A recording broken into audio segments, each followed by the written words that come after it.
Bonjour et bienvenue dans la météo du Bitcoin, j'espère que vous allez bien aujourd'hui, tandis que hier on s'est pris un petit coup sur la nuque, enfin dire petit, je dirais que c'était peut-être unidirectionnel et très clair, pas de range, hein. On fonce sur les supports et on en a rien à foutre, on traverse comme dans du beurre, donc ça c'est pas bullish, hein, c'est pas bullish du tout. Euh, Beaucoup de gens qui ont essayé de se positionner au niveau de ces supports. On a vu une belle augmentation des open interest qui a souvent été interprétée sur internet comme étant des shorts qui chassaient. Ce n'est pas mon opinion. Je ne pense pas qu'on est dans un environnement où les gens sont très pressés de short le marché. Je crois pas, j'y crois pas du tout. Je pense que si on regarde les open interest, il s'agit de gens qui ajoutent à leurs positions perdantes et qui remplacent des positions perdantes passées. Malheureusement, le biais a bien switché du côté bull. On est toujours dans l'ambiance ah là là, ça va être super, accrochez-vous à vos slips, mais c'est pas si super que ça.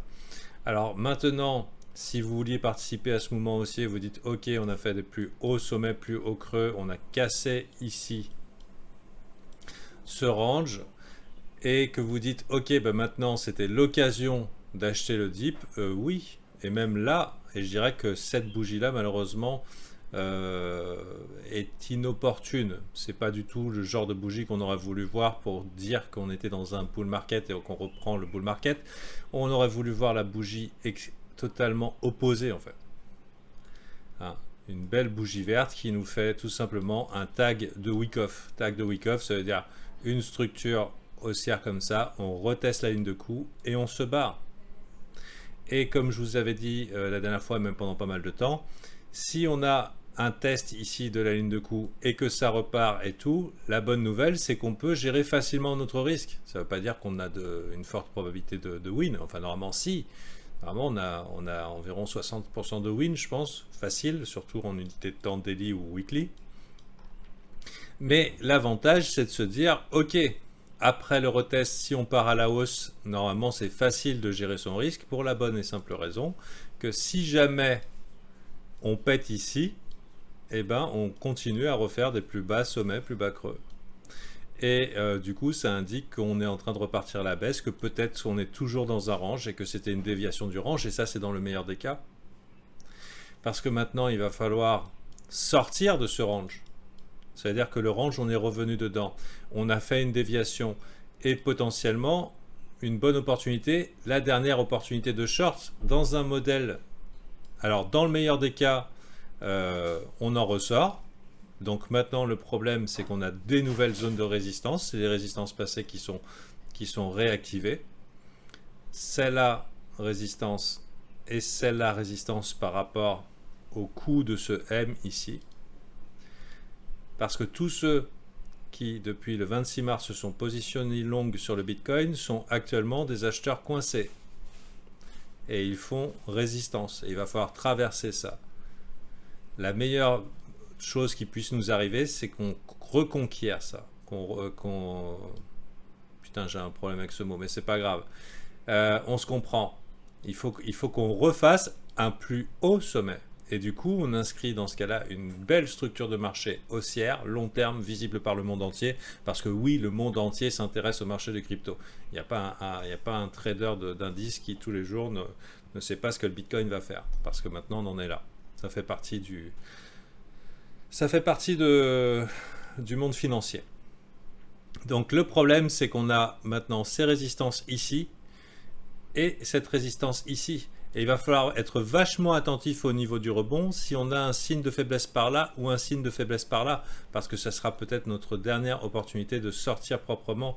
Parce que si jamais c'est pas juste un retest de la ligne de coup, bon on allait un peu bas parce qu'on a été tracté par le S&P 500 qui hier nous a fait des trucs dégueulasses. Je vous rappelle qu'il nous avait fait un M daily et qu'il pouvait aller plus bas. On avait identifié hier les niveaux où il pouvait aller. Bon, on pensait peut-être pas qu'il allait faire tout ça en un jour parce que hier ça s'est pris méchamment dans la tronche. Ça fait quand même quelques jours que les bears sont en contrôle sur le S&P 500. Le Bitcoin avait l'air plutôt bullish et la corrélation faible. Mais ce qu'il y a, c'est que hier, ça s'est tellement pris dans la face au niveau des indices. Ça, c'est le mouvement d'hier. C'est énorme. Je dirais que nous, dans le marché des cryptos, on souffre, mais 2% sur le marché des indices, c'est l'apocalypse, hein. Donc, sans compter le price action dégueulasse qui se tape. D'ailleurs, nous, on se plaint des fois avec les cryptos, mais ça, c'est horrible. Ça, c'est incroyable. Donc, autant vous dire que je peux vous dire, il y en a qui se font découper dans le marché traditionnel. Et vous n'êtes pas tout seul. Donc malheureusement, parce que la chute était forte et 2% c'est très fort sur les indices, on s'est fait tracter nous aussi vers le bas et c'est pas cool. C'est pas cool parce que il y a un scénario que j'ai exclu, que j'avais envisagé avec les VIP, mais que j'ai exclu de mon scénario en me disant ok bon, un bon petit weekly W ou un triple de bottom sur le Bitcoin c'est chouette, on y croit, tout est possible, tout est réalisable. Mais il y avait quand même cette possibilité, et cette infime possibilité qu'on est obligé aujourd'hui, que je vais partager avec vous, c'est la redistribution selon Wyckoff. Et malheureusement, c'est un pattern qui est moche, qu'on n'a vraiment pas envie de voir et qui ressemble à ça.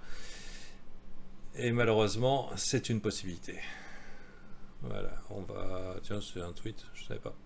Steve Burns, bon, lui, il trade les marchés traditionnels. On arrive par le haut, on nous fait une super structure des plus haussières. Et ici, un uptrust. Donc, globalement, la chasse aux liquidités qui tue tout le monde. On réintègre dans le range et catastrophe, recontinuation vers le bas. Sur un grand trend baissier, c'est possible. Sur une grosse jambe baissière comme ça, c'est possible. Clac, clac, clac, clac, uptrust. Et là, maintenant, il faut à tout prix, si vous êtes bullish, si vous ne voulez pas vous faire massacrer sur les marchés, il faut à tout prix qu'on ressorte de ces putains de résistance et qu'on reconquiert. Allez, peut-être dans le doute, peut-être le mieux, ça serait en glissant lentement, en faisant peur aux gens, mais on y va, quoi.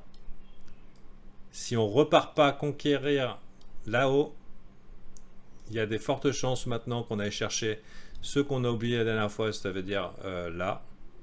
Et pire encore, les lots historique. Voilà. Voilà, je vous annonce l'apocalypse. C'est pas encore arrivé. La bonne nouvelle, c'est que le funding est-il seulement négatif? J'ai même pas fait gaffe. Alors. Mais le funding a peut-être switché. On va voir. Ouais. Alors, tu sais, Arnemic, moi, les scénarios des autres, je les regarde pas, tu vois. J'ai pas besoin de faire un sondage de crypto Twitter, j'ai pas besoin de faire un sondage de... Malheureusement, le funding a monté, predicted funding a monté pendant la descente, donc globalement, les gens ont bien acheté le dip. Long short ratio, le public achète le dip.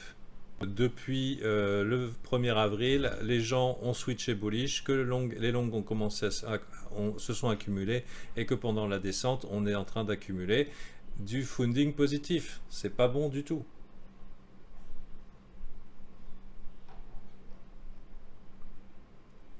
Alors Jules, on en parlera. Pour l'instant, donc M-Top Daily, ça peut être un retest de cette structure bullish. Maintenant, il faut qu'elle reparte à la hausse. Vraiment, ce que vous avez envie de voir, c'est que ce scénario de l'apocalypse n'arrive pas. Et ce que vous voulez voir, c'est une reconquête des nouveaux sommets. S'il y a la reconquête des nouveaux sommets, vous n'avez même pas à vous prendre la tête avant. Parce qu'il y a une forte chance qu'il y a juste à prendre le trade suivant. Allez, par là, par exemple. Avec un stop ici. Et vous êtes tranquille, peut-être même pendant des mois en fait. C'est un trade qui serait très bon à prendre en niveau swing trader. Moi je ne suis pas swing trader, mais en tant que swing trader, petite entrée par ici, le stop là, ce qui est fait n'est plus à faire. Qu'est-ce qui est fait et qui n'est plus à faire? C'est niquer les longs tardifs. C'est plus à faire, on vient de le faire, on vient de niquer les longs tardifs. Donc si on reconquiert vers le haut, si on reconquit, putain, il faut que j'arrête d'utiliser ce vocabulaire ou alors il va falloir que je fasse un tour dans le pêcherel. Mais on est bon.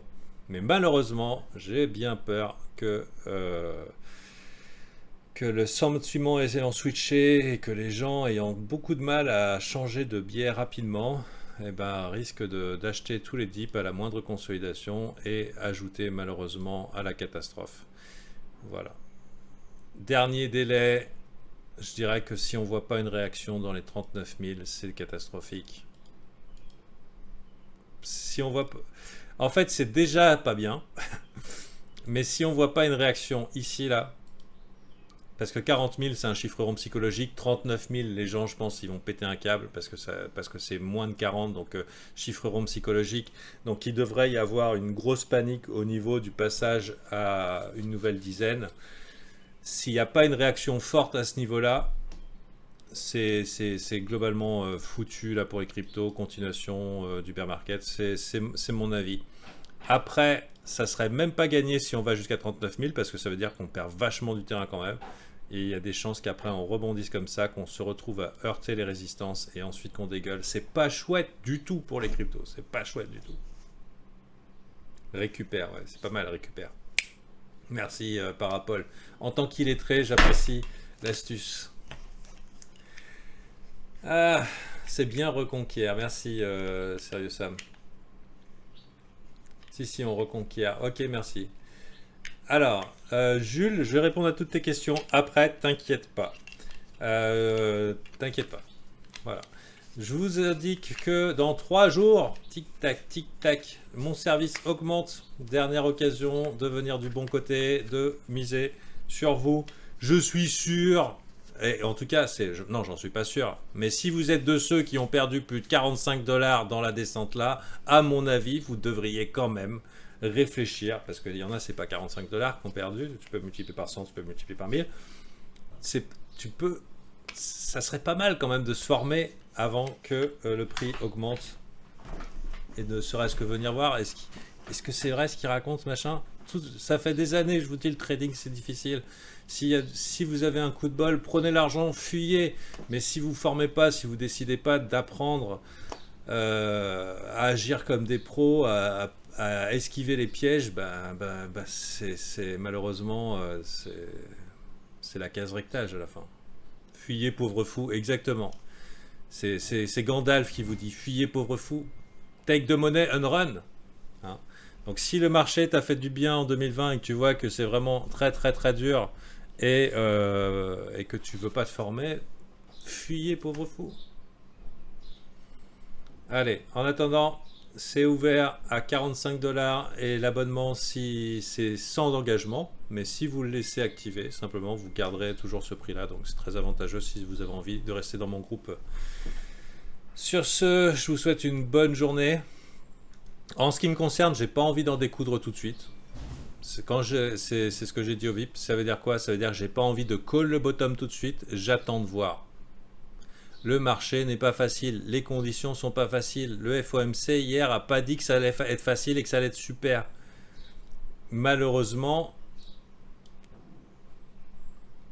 voilà, c'est tendax du slipax. Donc, ok, il peut y avoir des petits rebonds. Bon, par exemple, une idée de trade, en général, on peut espérer sur une bougie un petit peu forte un rebond entre 0,382 et 0,5. C'est possible. Mais le Bitcoin, des fois, il aime bien d'en partir dans une direction unique. Hein. Voilà. Donc, a priori, pour moi, même si j'aimerais bien que ça soit bull, je pense que 44 000 et plus et 45 000 sont des tentatives de short. Voilà. Quitte à faire une entrée 1 de short ici ou une entrée 2 de short ici et un stop là, avec un risque sous contrôle, ça veut dire pas une grosse portion de capital qui est perdue. Donc ça nous fait une moyenne à peu près comme ça pour aller viser en dessous et même plus bas. Si jamais ce trade est perdant, passez du côté haussier, c'est-à-dire à peu près ça ici et YOLO direction les 60 000.